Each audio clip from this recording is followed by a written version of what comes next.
एक महत्त्वाची बातमी समोर येते। बांगलादेशात आणखी एका हिंदू नागरिकाची हत्या करण्यात आलेली आहे। मेमनसिंग शहरातच ही घडलेली दुसरी घटना आहे। सहकार्याने गोळी झाडून हत्या केलेला आहे। तर आरोपी आता सध्या फरार आहे। बांगलादेशातील मेमनसिंग शहरात दीपूचंद्र दास यांच्या हत्येनंतर आता आणखी एका हिंदू नागरिकाची हत्या झाल्याची माहिती समोर येते। मेमनसिंग शहरातच ही घडलेली दुसरी घटना आहे।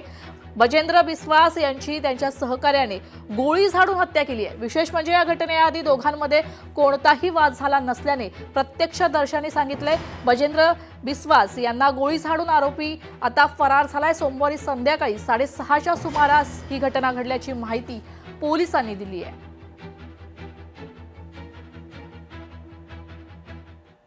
तर रशियात नववर्ष सोहळ्यादरम्यान ड्रोन हल्ला।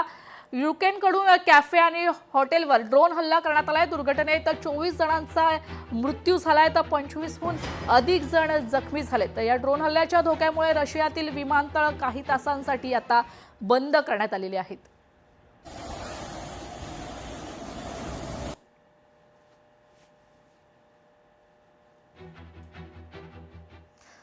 तर बातमी आहे नागपुरातून। नागपूर महानगरपालिका निवडणूक संदर्भातील कर्तव्यात बेजबाबदारपणा दाखवणाऱ्या कर्मचाऱ्यांवर आता कारवाई करण्यात आली आहे। विविध शाळांच्या 4 मुख्याध्यापकांवर गुन्हा दाखल करण्यात आलेला आहे। निवडणूक प्रशिक्षणाला नकार दिल्याने हा गुन्हा दाखल करण्यात आलाय।